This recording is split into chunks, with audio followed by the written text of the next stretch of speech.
The stage is set. 19 years old, Roland Garros, first round, and the entire stadium wants you to lose. That is the exact situation Jannik Sinner walked into on a warm May afternoon in Paris, 2021. He was 19, he was Italian, he was ranked inside the top 20, a teenager who had already announced himself to the tennis world as something genuinely different. But none of that mattered when he stepped onto court Suzanne Lenglen and looked across the net at Pierre-Hugues Herbert. Because Herbert wasn't just a French player, he was the French player at that moment. A crowd favorite, a local hero, a man who could feel 15,000 voices behind every single shot he hit. Roland Garros is unlike any other Grand Slam on earth. It isn't just a tennis tournament, it is a cultural event, a festival, a pilgrimage. The French crowd doesn't just watch tennis, they participate in it. They sing, they chant, they whistle, they roar. And when a homegrown player steps onto that court, the atmosphere transforms into something that feels less like sport and more like war. Sinner knew all of this. He had grown up watching Roland Garros on television, dreaming about playing there. But dreaming about something and actually living it, especially when every person in that stadium is cheering against you, are two very different things. What followed that day was 5 sets of absolute chaos. 5 sets that swung back and forth like a pendulum gone mad. 5 sets that pushed both players to their absolute limit, physically, mentally, emotionally. There were moments of sublime brilliance. There were moments of total collapse. There were match points saved, nerves shattered, and comebacks that defied logic. And at the center of it all was a 19-year-old kid who had never, not once in his entire career, won a 5th set match. That detail is not a footnote. That detail is the entire story. This is a match that, if you love tennis, you owe it to yourself to understand in full.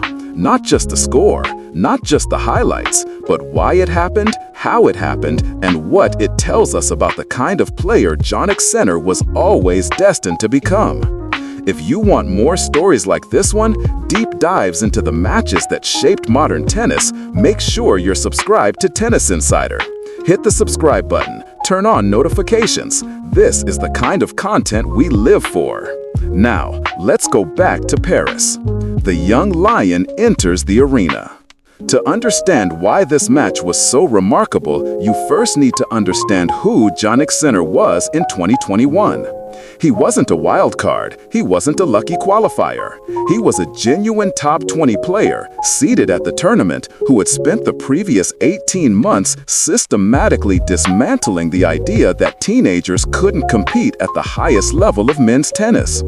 Sinner had turned professional in 2018, at the age of 16. By 2020, he had already won his first ATP title.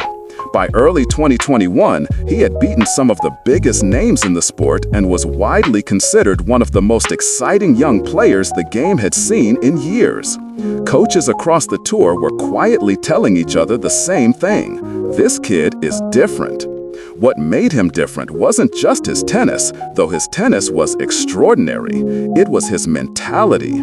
From the very beginning of his professional career, Sinner carried himself with a calm, almost eerie composure that seemed to belong to a much older player. He didn't panic when things went wrong. He didn't get carried away when things went right. He just processed, adjusted, and kept moving forward. His game was built for clay. His heavy topspin forehand, his precise backhand, his exceptional footwork, all of it was designed, whether intentionally or not, to thrive on the red dirt of Roland Garros. He moved like water on clay, fluid, relentless, always finding the right angle. But here's the thing about clay court tennis at Roland Garros. The physical demands are unlike anything else in the sport. Best of 5 matches on slow clay can stretch past 4 hours. Your legs burn, your lungs burn, your mind gets cloudy with fatigue. And when you're 19 years old and facing a hostile crowd in your very first match of the tournament, all of those physical pressures get amplified by the psychological ones. Herbert, meanwhile, was experienced, dangerous, and deeply motivated. He was playing at home, in front of his people, at the biggest clay court tournament in the world. He had everything to gain and, in his mind, everything to prove. Two players, two very different situations. One court, 5 sets, no mercy. The match began, and immediately it was clear. This was going to be a fight. The first 2 sets. Sinner takes control from the very first game. Sinner made a statement. His ground strokes were heavy and deep. His movement was precise. His serve, which had improved dramatically in the months leading up to Roland Garros, was firing regularly into the 200+ km/h range and giving Herbert almost no time to set up his returns. Watching Sinner in those early games, it was hard to believe you were looking at a 19-year-old playing in front of a hostile crowd at a Grand Slam. He looked completely at ease. Herbert, to his credit, was not passive. He fought hard in every game, trying to use the crowd's energy to lift himself. He pushed deep into rallies, mixed up the pace, and looked for opportunities to create doubt in Sinner's mind. But Sinner gave him very little to work with. The Italian teenager was playing with a maturity and control that left the commentators genuinely lost for words. "It looks so easy," one commentator said during a mid-match rally. "Even the mishits look like good shots."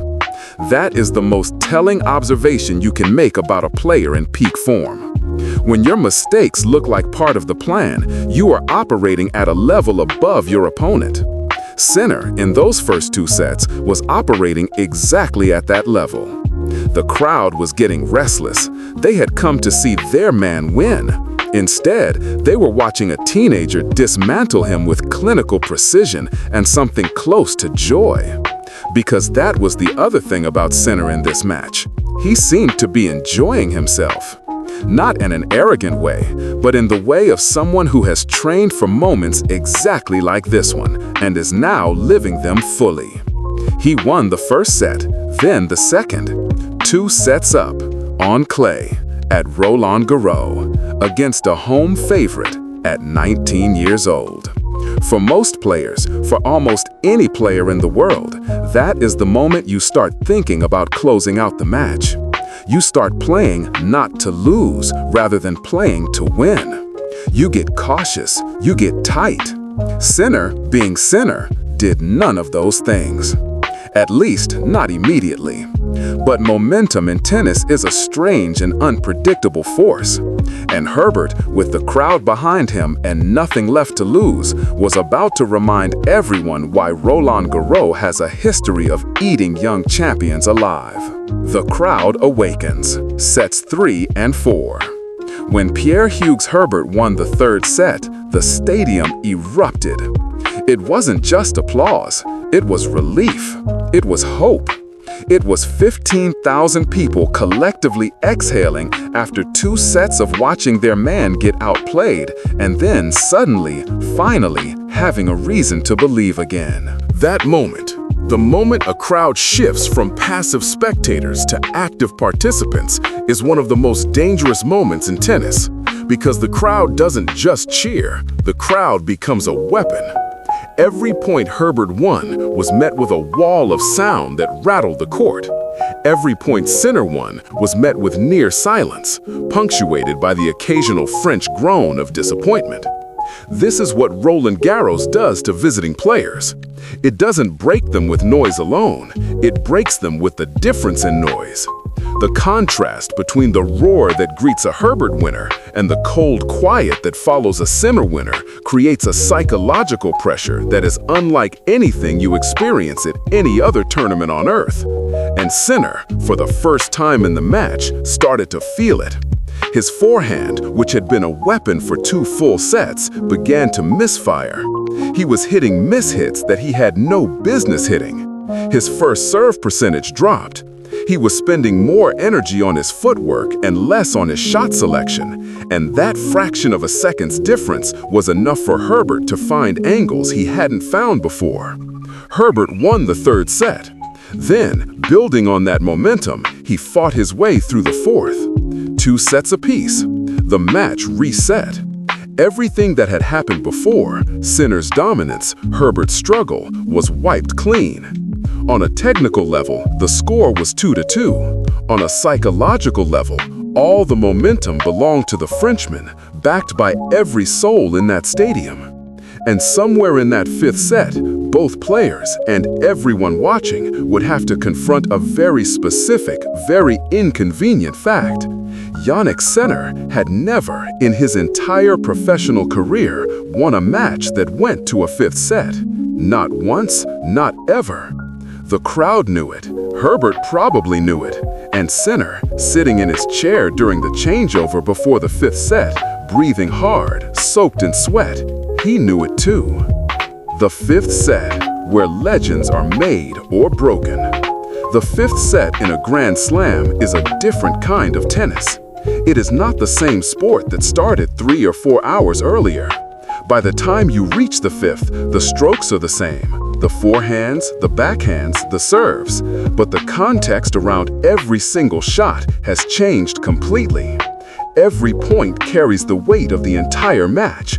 Every mistake feels catastrophic. Every winner feels like salvation. Your body is running on fumes. Your legs, which were sharp and quick in the first set, are now heavy and slow.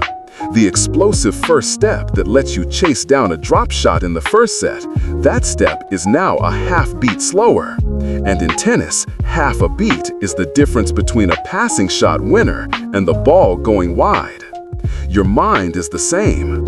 3 to 4 hours of sustained concentration, emotional swings, crowd pressure, and physical exertion leave you in a state that sports psychologists call decision fatigue. Your ability to process information and make smart tactical choices, the very thing that separates great players from good ones, begins to erode. This is the environment that both Sinner and Herbert stepped into for the fifth set. And what made it particularly dramatic was the crowd. If anything, the atmosphere in that stadium had intensified as the match had progressed. The French fans were loud, they were passionate, and they were 100% behind Herbert. Every time he stepped up to serve, you could feel the collective energy in the stands pushing him forward. Sinner, stepping up to serve in the fifth set, was stepping into a wall of noise and expectation and history. All of it pointed at him, none of it in his favor. What happened next defied the script that everyone in that stadium had written for him. Sinner didn't collapse. He didn't retreat into a shell. He didn't play small tennis designed just to survive. Instead, he did the most counterintuitive, most psychologically courageous thing a 19-year-old could do in that situation. He attacked. He went for his shots. He played his game. Match point saved. The most dramatic moment, and then came the moment that defined the entire match. Match point for Herbert, 1 shot away from victory. The crowd on its feet, the noise in the stadium reaching a level that physically vibrated through your chest if you were sitting in the stands. Sinner stood at the baseline. His opponent stood on the other side, the entire stadium willing the ball into the net or out of bounds. This was the moment. This was the moment. Both players were, as the commentators noted, affected by the moment. How could they not be? This was not a regular point in a regular match. This was a point that would define the trajectory of Sinner's career, either confirming his vulnerability in high-pressure situations or announcing, once and for all, that he was made of something different. Herbert served. The rally began, and what followed was one of those exchanges that reminds you why you fell in love with tennis in the first place. Back and forth, both players digging deep, neither willing to give an inch. Sinner moved like he had been saving something, some reserve of energy, some reservoir of calm, specifically for this moment. His footwork was precise, his shot selection was intelligent. He was playing not like a teenager desperate to survive, but like a veteran who had been in this situation 100 times before. He saved the match point.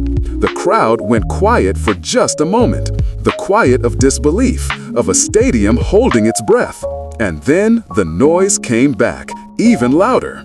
Because in tennis, saving a match point doesn't end the drama, it intensifies it. Herbert had to regroup, Sinner had to hold his nerve, and the match had to keep going. What the commentators captured perfectly in those frantic moments was the fact that both players were visibly rattled. Nerves were jangling, as one commentator put it. The situation was getting to both of them. But there is a crucial difference between a player who is nervous and a player who is paralyzed by nerves. Sinner was nervous, but he was not paralyzed, and that difference, that tiny, enormous difference, was about to change everything. The mental game within the physical game.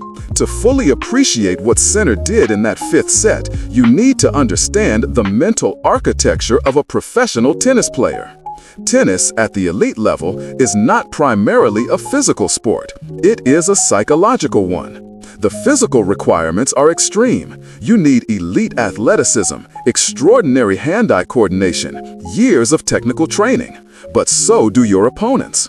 What separates the players who win Grand Slams from the players who lose in the first round is not physical ability. It is mental architecture. The best players in tennis history, Federer, Djokovic, Nadal, all share a specific psychological trait. They are able to stay in the present moment. They do not think about the match they just lost. They do not think about the match point they are about to face. They think only about this point, this shot, this moment. Psychologists call this process focus. Tennis people call it being in the zone. For most players, maintaining this state is nearly impossible under pressure. The brain, when it senses danger, naturally starts projecting forward to consequences, to outcomes, to what happens if you lose this point. That forward thinking is exactly what kills a tennis player in a big moment. Because the moment you start thinking about losing, you stop thinking about playing. Sinner, at 19 years old, in a fifth set at Roland Garros, with a match point against him and 15,000 French fans willing him to fail, Sinner stayed in the present moment. We know this because of how he played. Every shot in that crisis was a correct shot, not a desperation shot, not a panic shot. A correct, intelligent, well-constructed tennis shot that reflected clear thinking and deliberate execution. You cannot play correct tennis shots when your mind is racing ahead to consequences. You can only play correct shots when you are fully, completely, 100% present in the moment. That is what made this match so revealing about the kind of player Sinner was becoming. The score told you he was good. The way he played in that fifth set told you he was great. Because greatness in tennis isn't measured only in winners and aces. It's measured in how you respond when everything is against you, and the easy thing to do, the human thing to do, is to fall apart. Herbert's perspective, the tragedy of the near miss. But this story is not only about Sinner, because for every great story of triumph in sport, there is an equal and opposite story of heartbreak. And in this match, that story belonged to Pierre-Hugues Herbert. Herbert did everything right. Everything. He played the first two sets with discipline and focus, even as Sinner was outplaying him. He fought back through the third and fourth sets with genuine courage, channeling the crowd's energy and turning a potential loss into a contest. He had a match point. He was one shot away from winning, and he lost anyway. That is the cruelest aspect of sport at the highest level. You can play well, you can fight hard, you can do everything your coaches taught you to do, everything your training prepared you for, everything your heart tells you is right, and still lose. Because your opponent on this particular day, in this particular match, was simply better at the moment that mattered most. There is something almost unbearable about watching Herbert in those final games. You can see him fighting not just against Sinner, but against the weight of expectation, his own, his crowd's, his nation's. That weight is not a burden unique to Herbert. Every athlete who has ever played in front of a passionate home crowd knows the feeling of carrying something that is supposed to lift you but can also crush you. The crowd wanted him to win so badly that it almost seemed unfair to both players. It created a pressure that warped the space around the match, making every Herbert winner feel like a victory for all of France, and every Herbert mistake feel like a personal betrayal of the same. And Herbert, to his enormous credit, kept fighting until the very last point. He didn't give up. He didn't sulk. He didn't start hitting reckless shots designed to end the pain of the situation. He competed fully and honestly until Sinner won the final point. That is what separates professional athletes from the rest of us. They continue to compete even when everything, the score, the momentum, the crowd, is pointing toward a single inevitable outcome. They keep competing because that is who they are, because that is all they know how to do. Herbert competed. He just ran into a 19-year-old who on this particular day was something genuinely extraordinary. What this match revealed about Sinner's future.